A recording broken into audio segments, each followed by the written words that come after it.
Nah, sampai saat ini Bu, sudahkah terrealisasi ya Desa Mandiri Pangan dan Energi? Dulu pernah ada Bu di program mana, Bu, itu kira-kira? dulu sama di Kementerian Dalam Negeri Iya, dulu, dan tapi daerahnya di mana? dulu Sehingga sudah ada berapa desa gitu dulu, tapi sudah hilang tuh Bu iya, ininya. iya. Kalau itu memang bagus dan menjadi solusi dari Ya. kekurangan energi saat ini ya Bu Ya, ya, barangkali betul. ini perlu disonding lagi ke pemerintah ya Bu Betul. ya. Itu kalau misalkan itu dinikan lagi, itu menjadi program namanya Program Desa Mandiri Pangan dan Energi Ramah Lingkungan dan Berkelanjutan. Sehingga tidak hanya berhenti kalau proyeknya habis gitu. Betul. Berkelanjutan terus. Berkelanjutan terus. Nah, ini perlu kolaborasi antar kementerian ya Bu ya. Betul. Itu bisa Iya, Kementerian ESDM, Kementerian Pertanian, Kementerian Dalam Negeri, betul. Kementerian Pertanian, Kementerian Sosial juga Sosial, bisa, iya, Kementerian banyak Bu bisa Iya, terlibat iya, seperti iya, itu. iya. Nah, itu sebagai praktisi akademisi mungkin bisa menyuarakan ini Bu, barangkali pada forum-forum yang ini ya, Iya, kan pasti betul. Ibu kalau akademisi mah ada di mana-mana gitu Saya ya. dulu Bu, disertasi S3 saya itu Bu. S3 saya itu dulu disertasi judul saya itu di situ Bu. Model pertanian terpadu untuk menunjang ketahanan pangan dan energi ramah lingkungan berkelanjutan. Itu Nah, disertasi S3 saya. Nah, itu tagline-nya itu kali Bu ya. Artinya kita perlu mendirikan lagi, bukan hanya mendirikan, melanjutkan barangkali ya Bu, betul. Desa Mandiri Pangan dan Energi Ramah Lingkungan dan Berkelanjutan. Ya, mudah-mudahan pemirsa Yampi Podcast ya, yang mungkin di sana ada perwakilan dari Kementerian Desa, Kementerian Pertanian, Kementerian Energi, ESDM, Kementerian Sosial ya Bu ya, sehingga anggaran itu bisa maksimal dimanfaatkan untuk kepentingan masyarakat. Ya. Mudah-mudahan ini apalagi kan sekarang kan listrik, dengan hemat energi. Iya. Terus dana ini Bu, subsidi. Sekarang kan kalau kita mau bicara ini kan banyak Bu kaitannya. Iya. Ada dari subsidi energi, subsidi LPG, berapa triliun tuh Bu? Subsidi LPG itu 47 triliun, subsidi PLN berapa triliun, subsidi pupuk berapa triliun. Nah itu kan bisa digunakan, diintegrasikan anggaran itu dijadikan untuk desa mandiri itu. Gitu. Masya Allah, iya betul. Saya sudah berulang-ulang Bu, pengen untuk membuat ini seperti itu. Ayo Bu, kita dibantu untuk. Artinya kita terus suarakan ya Bu. Artinya melalui media sosial yang kita punya masing-masing, Ibu dengan ininya P4S-nya, dengan jabatan Ibu sebagai konsultan, akademisi, praktisi, itu terus disuarakan, dan mudah-mudahan gitu melalui podcast Yampi ini itu lebih luas lagi suara-suara kita ya Bu ya. Dari subsidi-subsidi aja tadi Bu, subsidi LPG diambil 1 triliun misalkan, subsidi PLN 1 triliun, subsidi listrik ya Bu. Subsidi LPG, subsidi listrik, subsidi pupuk. 3 ini aja Bu, kalau dikolaborasikan itu sudah bisa membuat namanya Desa Mandiri Pangan dan Energi Ramah Lingkungan dan Berkelanjutan. Ya, gitu. Mudah-mudahan udah bisa berapa desa DPR juga ikut mendengarkan, sehingga karena semuanya kan harus ini ya Bu ya, artinya melalui dengar pendapat, program-program yang sangat bagus ini bisa direalisasikan, sehingga anggota DPR cukup menunjuk kementerian yang sangat terkait langsung tadi. Mudah-mudahan Bu Titi mendengarkan. Insya Allah ya. Ya intinya sampaikan karena tadi menurut Ibu kan limbah pertanian di Indonesia cukup besar ya Bu. Bu. Sehingga inilah yang harus dimanfaatkan. Dulu Bu saya ke Cina Bu, saya itu pernah ke Cina, ke Shandong, ke Chongqing. Itu limbah jerami padi, Bu, itu bisa menghidupi listrik, Bu. Itu satu kecamatan, Bu, untuk bikin biogas. Limbah padi. Iya, jerami padi. Jerami padinya itu dibikin biogas, bisa bikin listrik satu kecamatan. Iya. Coba di sini jerami padinya dibuang-buang aja. Dibakar ya, Mbak. Iya, jadi kan banyak ya, banyak komponen yang bisa dimanfaatkan tadi ya. Jadi selain dari kotoran sapi dan sebagainya, ternyata jerami padi pun kita bisa tingkatkan ininya, Bu, artinya tingkatkan manfaatnya ya, Bu ya. Iya. Mudah-mudahan ini kita suara-suara ini mudah-mudahan bisa menjadi tergerak gitu, Bu. Inginnya kita kan di kementerian gitu ya, di para pengambil kebijakan bisa tergerak untuk bisa memulai menghidupkan kembali gitu ya. Kalau biogas ini memang saat ini sangat diperlukan ya, Bu ya. Nah, dari sisi ekonomi apakah memang ini menjadi, artinya pilihannya kan dari tadi itu, Bu ya, dari limbah dan dari produksi, pilihannya kan dua-duanya ini menguntungkan ya, Bu ya. Nah, potensi limbah ini apakah menurut Ibu cukup memenuhi kebutuhan? Iya, sangat. Ya, artinya kan tadi itu ya, banyak jerami yang tadi diceritakan bisa mengcover satu kecamatan. Nah, limbah-limbah yang ada di kita ini menurut Ibu mampu memenuhi kebutuhan masyarakat untuk energi ini? Kalau misalkan di itu, Bu, perhitungannya gimana, Bu, coveragenya gitu? Bisa di ini, Bu, kayak di Cina aja, Bu ya, kayak di Cina itu sudah bisa mengcover gitu ya, Bu, kayak di Indonesia ya. Kayak di Indonesia aja ada yang punya sapi ya. Itu sampai 8.000 ekor gitu. Itu limbahnya dibuang aja gitu. Sama undang-undangnya belum dibuat gitu. Jadi harus didukung juga oleh undang-undang gitu. Sehingga ini bagian dari tugasnya DPR dong, Bu. Betul, undang-undang bahwa yang memiliki limbah ternak sekian ribu harus membuat itu gitu. Daripada limbahnya dibuang ke sungai, dibuang ke itu gitu. Tidak itu, tapi tidak dimanfaatkan dan mencemari lingkungan gitu. Tapi kalau misalkan dibuat kayak seperti itu tapi dimanfaatkan untuk listrik, tapi bisa untuk dimanfaatkan untuk masyarakat, kan lebih bermanfaat daripada mencemari lingkungan seperti itu. Nah, umumnya yang memiliki sapi cukup besar nih ya tentunya pabrik gitu. Perusahaan kayak gitu. Tapi sedangkan perusahaan tidak mau memanfaatkan itu, merasa investasinya besar gitu. Padahal di sisi lain nilai tambah dari energi kan cukup betul besar ya, Bu ya. Padahal dia buang ke sungai mencemari lingkungan. CSR-nya, Bu, barangkali. Betul, CSR-nya untuk ini ya, Bu ya. Tadi itu pemanfaatan sementara untuk membuat biogas merasa mahal kayak gitu, padahal dia sementara sekarang dibuang ke sungai gitu. Itunya kotorannya padahal bisa dimanfaatkan. Sementara sedangkan di Cina aja jerami padi dimanfaatkan untuk energi ya. Sehingga perlu juga pendekatan selain tadi itu 4 kementerian itu ya, Bu ya. Jadi Kementerian Lingkungan Hidup juga itu padahal sudah ada undang-undangnya. Makanya ini pemerintah daerah untuk perdanya. Kemudian saya juga tim expert, Bu, untuk membuat undang-undang di Kementerian Lingkungan Hidup untuk undang-undang pemanfaatan limbah ya sebagai energi tadi, sebagai pemanfaatan sebagai pupuk, pengolahan limbah dan sebagainya.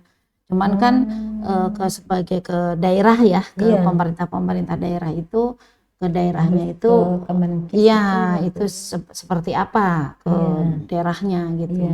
Menegur ke ininya gitu. Ya, artinya biasanya kan bagian siapa itu ya, bagian kementerian mana siapanya, ini yang ininya, punya wewenang hak untuk hak wewenang untuk menegur bahwa ini harus dimanfaatkan ininya betul, gitu. Tapi selama Satgasnya. ini Ibu cukup lama menjadi konsultan ya Bu ya, terutama di bidang biogas. Dan ini waktu itu belum ada krisis energi ya. Tapi kita sudah bisa memberikan energi yang terbarukan gitu. Nah, kenapa kira-kira ini kok tidak berkelanjutan Bu menurut Ibu? Mungkin ini Bu, orang belum terlalu paham Bu. Sampai sekarang juga itu bahwa kotoran, limbah, apa itu bisa jadi energi itu di Indonesia itu masih belum terlalu paham bahwa kotoran itu bisa jadi gas, kotoran itu bisa jadi energi, bisa jadi listrik, bisa jadi itu tuh orang itu belum terlalu banyak yang tahu. Mungkin hanya Kementerian Pertanian. Kementerian enggak semua tahu gitu. Jadi pelajaran ini harus banyak disosialisasikan, harus banyak dikasih tahu pemahamannya bahwa kentut itu bisa jadi energi. Itu tuh harus banyak orang yang tahu gitu. Jadi belum banyak orang yang tahu bahwa pemahaman atau ini adalah ilmu yang luar biasa. Jadi ciptaan dari Allah bahwa ini itu harus disebarluaskan. Dan pemangku kebijakan ini yang harus dikasih tahu, dipahamkan, terutama pemangku kebijakan DPR-nya, kemudian orang-orang yang di atasnya itu harus kasih tahu gitu supaya dia, oh ini teh penting gitu loh, supaya ini kalau misalkan ini diloloskan gitu, bahwa oh ini itu energi terbarukan itu penting. Karena di Cina itu lebih baik menggunakan energi terbarukan dibandingkan menggunakan energi fosil gitu. Nah ini kalau kita menyadari Bu ya, petani kita yang dewasa itu mungkin sudah ini ya sudah gitu ya. Nah ini tugasnya kita ini untuk bisa mendorong petani muda untuk bisa memahami ini, melaksanakan dan aplikasikan. Nah untuk petani generasi muda ini saat ini menurut Ibu posisinya mereka di mana ini Bu? Artinya kalau kita dulu dengar generasi muda ini tidak mau berlumpur-lumpur gitu ya, terus tidak mau cangkul-cangkul gitu, yang modern. Nah ini barangkali peluang untuk ini mereka harusnya ya Bu ya. Peluangnya ini sebetulnya modern gitu kan, modern ya menggunakan energi terbarukan gitu ya, tidak menggunakan energi fosil gitu ya. Sementara orang tua kita kan dulu mencari kayu bakar, membakar kayu, membakar ini ya, kita harus menggunakan energi yang merusak lingkungan gitu. Tidak berkelanjutan betul gitu kan. Jadi kita harus menggunakan energi yang dari kotoran ternak. Ternak kita besar, kotorannya kita gunakan energinya, pupuknya kita gunakan ke sawah kan gitu. Terus kita makannya juga sehat, tidak menggunakan kimia kan gitu. Seharusnya kan itu yang paling. Ini tentunya ada di P4S. Ada di tempat kita. Nah tadi itu seperti awal, bagaimana mudah-mudahan ini memberikan inspirasi ke teman-teman yang ada di daerah ya, untuk bisa menggali ilmu terkait bioenergi ini atau terkait energi terbarukan ini dengan memanfaatkan pertanian. Nah ini perlu berapa lama Bu kalau mereka nanti Pelatihan kita itu biasanya kalau magang Bu, magang itu kita biasanya 3 malam 4 hari Bu. 3 malam 4 hari. Ya, kalau magang dari daerah itu 3 malam 4 hari, dijemput di bandara, nanti diantar lagi di bandara. Oh gitu. Dan itu 3 hari 4 malam tuh udah komplit ya Bu? Komplit. Artinya dari budidaya sampai menghasilkan energi ini yang penting Bu ya. Yang sampai budidaya, sampai biogas, sampai semua. Sesuai dengan ini Ibu ya. Tagline Ibu, mandiri pangan dan energi berkelanjutan dan ramah lingkungan. Itu 3 hari 4 malam. 3 malam 4 hari ya Bu ya. Nah mudah-mudahan untuk teman-teman yang ada di daerah kami persilahkan nanti untuk bisa mengikuti pelatihan di P4S Swan ini ya. Untuk bisa kami harapkan kan kebutuhan yang memang sangat krusial ini bisa dilakukan oleh mereka gitu Bu ya, di daerahnya masing-masing, sehingga tidak panik ya dengan sekarang dengan energi yang mahal, pangan yang susah gitu. Sehingga bisa dilakukan secara mandiri di kelompok tani maupun di daerah yang ada ya. Artinya itu kan tidak harus wilayah mana gitu kan Bu ya, semua wilayah bisa ya Bu ya, melakukan ini ya artinya tidak dibatasi oleh tinggi rendah daerahnya atau apa ya Bu ya. Iya, untuk lapangan ini tentunya sangat kita butuhkan untuk bisa diaplikasikan di lapangan. Kalau Ibu kira-kira yang masih dicita-citakan, Ibu tadi kan mulai awal mendirikan P4S udah bicara energi terbarukan. Nah, masih adakah Ibu selaku ketua P4S, akademisi, praktisi, ada sesuatu yang masih ingin dicapai gitu Bu?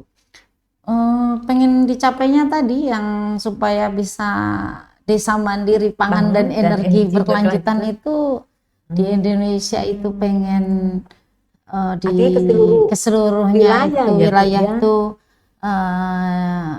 Pak Presiden itu bisa terwujud gitu ya, desa mandiri pangan dan energi berkelanjutan.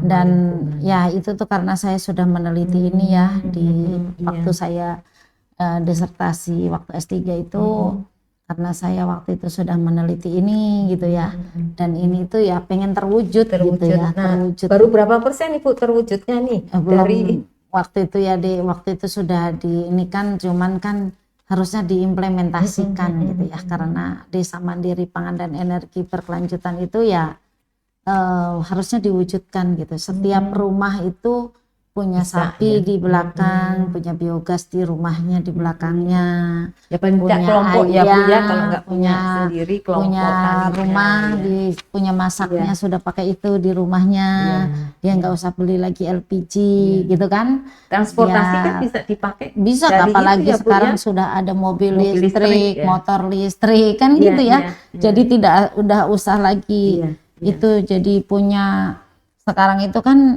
kalau punya sapi misalkan 5 ekor. Minimal berapa Bu? Misalkan punya sapi 5 ekor ya Bu ya. Misalkan punya sapi 5 ekor. Terus punya biogas. Terus punya generator listrik gitu ya. Punya generator listrik misalkan 3000 watt. Sudah tinggal ngecas aja itu listriknya motor listrik gitu. Ya sudah. Kebutuhan listrik di rumah misalkan misalkan mau perang kayak mau apa di sana ya udah gitu ya, pakai itu bisa ya. Jadi gitu minimal 5 ekor Bu, 5 ekor sapi gitu, punya ayam. Kalau ayam berapa? Kalau ayam misalkan bisa ayam misalkan 200 ekor gitu. Apalagi sekarang kan musim ada merah putih apa namanya, koperasi merah putih gitu ya, dengan ayamnya kayak apa gitu ya. Jadi semuanya itu bisa memakai biogas. Iya. Jadi kita bicaranya sudah agribisnis ya Bu ya. Mulai budidaya sampai hilir dan sampai pemanfaatan yang tadi berkelanjutan tadi ya Bu ya.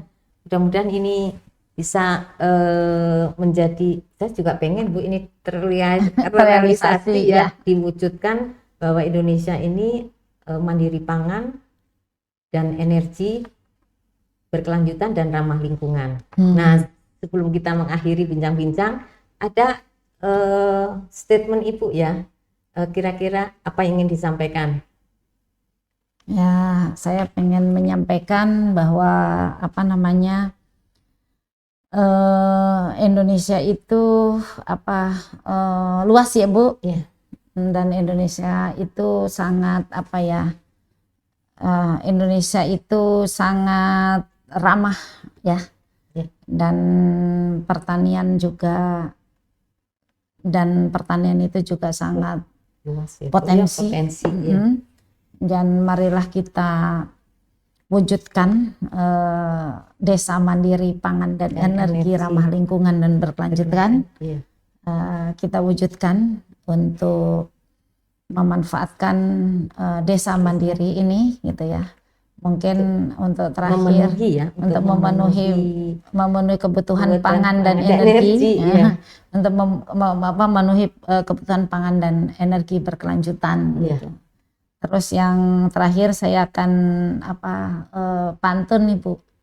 Pertamina BUMN menghasilkan gas pernah dipimpin oleh Dahlan Iskan. Marilah kita mengolah limbah. Marilah kita mengolah limbah menjadi biogas untuk mewujudkan energi terbarukan. Cakep, tepuk tangan. Terima kasih. Alhamdulillah. Terima kasih Bu Sri telah berbagi pengalaman, berbagi sharing dan juga masukan ya bagi kita semua, terutama para pengambil kebijakan, apa yang harus segera dilakukan karena ini menyangkut kebutuhan yang sangat mendesak, yaitu kebutuhan pangan dan energi yang berkelanjutan dan tentunya harus ramah lingkungan. Terima kasih sekali lagi Bu Sri atas sharingnya, juga inovasi yang telah disampaikan. Mudah-mudahan apa yang kita cita-citakan ya, terutama karena kita cinta tanah air Indonesia ini bisa terwujudkan menjadi Indonesia yang memenuhi atau yang mandiri pangan dan energi berkelanjutan dan ramah lingkungan. Mudah-mudahan ini memberikan manfaat bagi kita semua, bagi sahabat Yampi yang ingin lebih dalam mengenai ilmu yang telah disampaikan oleh Bu Sri, bisa berlatih di P4S SWAN di daerah Bogor, SWAN di daerah Bogor, dan nanti bisa kita mediasi ya, kita bantu melalui Yampi Podcast ini untuk bisa berhubungan atau berlatih di P4S SWAN yang ada di Bogor. Sekali lagi terima kasih Bu Sri yang telah berbincang di catatan RSZ dengan slogannya bangga menjadi petani. Ayo kita sama-sama Bu. Bangga menjadi petani. Demikian, terima kasih. Wabillahi taufiq wal hidayah. Wassalamualaikum warahmatullahi wabarakatuh.